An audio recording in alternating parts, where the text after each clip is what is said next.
Hello friends, मैं हूं सुदर्शन प्रकाश और आप देख रहे हैं यूट्यूब चैनल गुरु चकाचक। दोस्तों, पहाड़ और उसकी वादियां, वहां का नेचर और हरे भरे जंगल और बर्फ हमेशा से लोगों को अपनी ओर आकर्षित करते हैं। यही वजह है कि हर साल देश विदेश से करोड़ों की संख्या में पर्यटक पहाड़ी राज्यों में जाते हैं और खूब मस्ती करते हैं। दोस्तों, पहाड़ी क्षेत्र में नहीं रहने वाले लोगों को ऐसा लगता है कि पहाड़ कितने सुंदर हैं, वहाँ कितनी शांति है और कितना सुकून है। और निश्चित तौर पर है भी।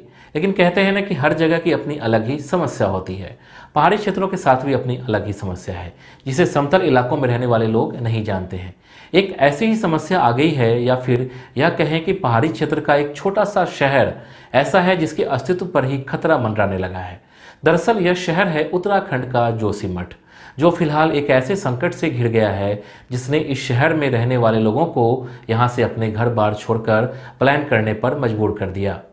दोस्तों, वीडियो की शुरुआत करें उससे पहले अगर आपने अभी तक इस चैनल को सब्सक्राइब नहीं किया है तो प्लीज़ कर लीजिए। साथ ही बेल आइकन को प्रेस कर लीजिए ताकि नए वीडियो का नोटिफिकेशन तुरंत आपको मिल सके। साथ ही टेलीग्राम और इंस्टाग्राम पर आप हमें फॉलो कर सकते हैं। तो चलिए शुरू करते हैं। दोस्तों, आज हम बात करेंगे जोशीमठ में ऐसी कौन सी समस्या आ गई है जिसने उस शहर के अस्तित्व पर संकट खड़ा कर दिया है। साथ में यह भी जानेंगे कि किस वजह से इस खूबसूरत शहर पर खतरे के बादल मंडराने लगे हैं। और साथ ही यह भी जानेंगे कि जोशीमठ क्यों इतना महत्वपूर्ण है। दोस्तों, पहले यह समझ लीजिए कि जोशीमठ है कहाँ। दरअसल जोशीमठ उत्तराखंड के चमोली जिले का एक छोटा सा लेकिन बहुत ही महत्वपूर्ण शहर है। पहाड़ पर बसा यह शहर बेहद खूबसूरत है। चारों ओर हरे भरे पेड़ और यहाँ का मौसम इस शहर को खास बना देता है। लेकिन फिलहाल यह शहर दरक रहा है। लोगों के घरों में दरार आ गई है, जमीन दरकने लगे हैं, जमीन से पानी निकलने लगा है। अपने जीवन भर की जमा पूंजी को लगाकर जिस घर को इन्होंने बनाया, अब उसी घर को छोड़ने पर यहाँ के लोग मजबूर हो रहे हैं। जानकारी के मुताबिक अभी तक यहाँ पर 700 से ज़्यादा घरों में दरार आ गई है।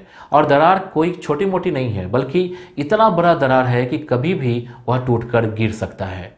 दोस्तों, यह तो रही बात कि वहाँ क्या संकट है, लेकिन अब चलिए जानते हैं कि आखिर यह संकट आया क्यों। दोस्तों, दरअसल जोशीमठ में दरार आने के पीछे और कई वजह लोग बता रहे हैं। जैसे यहाँ पर जो प्रोजेक्ट लगे हैं उसमें दिन रात हो रहे काम की वजह से पहाड़ों पर दबाव बढ़ रहा है। उसके काम की वजह से पहाड़ों में हमेशा ही कंपन होता है, जिसकी वजह से पहाड़ कमज़ोर हो रहे हैं। यह भी एक वजह बताई जा रही है। इसकी वजह से यहाँ दरार आ रहे हैं। जबकि यहाँ पर विकास तो हो रहा है, लेकिन विकास के नाम पर जो पहाड़ों की कटाई हो रही है, कहीं ना कहीं उसकी भी एक वजह बताया जा रहा है। इस दरार के आने के पीछे हालांकि यह सारी वजह कितनी सही है यह तो जांच का विषय है, लेकिन सरकार ने फिलहाल वहां आ रहे दरार का कारण पता लगाने के लिए कई टीमों को यह जिम्मेदारी सौंपी है। पूरा प्रशासनिक अमला जोशीमठ पहुंच चुका है और वह पता लगाने की कोशिश कर रहा है कि आखिर जोशीमठ में दरारें क्यों आ रही है। दोस्तों, जोशीमठ सामरिक रूप से काफ़ी महत्वपूर्ण है। धार्मिक स्थल के रूप में इसकी अपनी अलग पहचान रही है।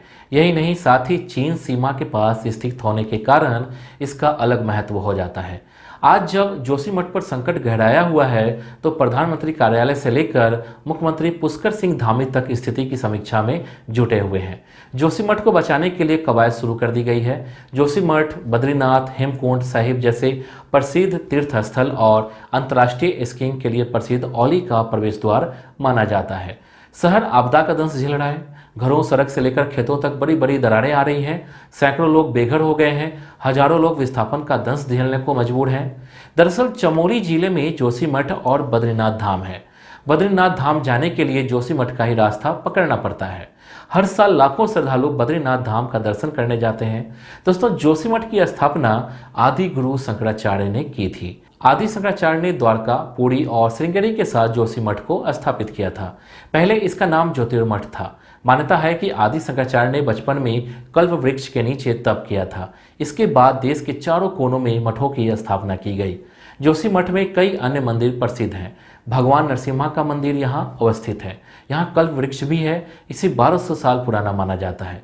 4 धाम की यात्रा पर जाने वाले केदारनाथ, बद्रीनाथ, गंगोत्री और यमुनोत्री जाने वाले पर्यटक श्रद्धालु जोशीमठ में रुकते हैं। जोशीमठ में बढ़ रही दरारों के लिए स्थानीय लोग नेशनल थर्मल पावर कॉरपोरेशन मतलब एनटीपीसी की तपोवन विष्णुगढ़ 520 मेगावाट जल विद्युत परियोजना के लिए 12 किलोमीटर लंबी सुरंग को भी जिम्मेदार ठहरा रहे हैं। 2021 में इस परियोजना पर अचानक बाढ़ आ गई थी, जिसमें 200 लोग मारे गए थे। स्थानीय लोगों का कहना है कि जोशीमठ के पास पंचर एक्वीफर सुरंग के भीतर रिसाव से स्थिति बिगड़ रही है। हालांकि जोशीमठ की इस स्थिति का बड़ा कारण अस्थिर नींव पर कई वर्षों से बड़े पैमाने पर हो रहे निर्माण कार्य है। पहले भी एक एक्वीफर फटने से जमीन धंसने की समस्या आई थी। दोस्तों, इस वीडियो के लिए बस इतना ही। उम्मीद करता हूं कि आपको ये वीडियो पसंद आई होगी। आपको नेक्स्ट वीडियो किस टॉपिक पर चाहिए, आप हमें कमेंट कर बता सकते हैं। वीडियो को लाइक और चैनल को सब्सक्राइब जरूर कीजिए। Thank you.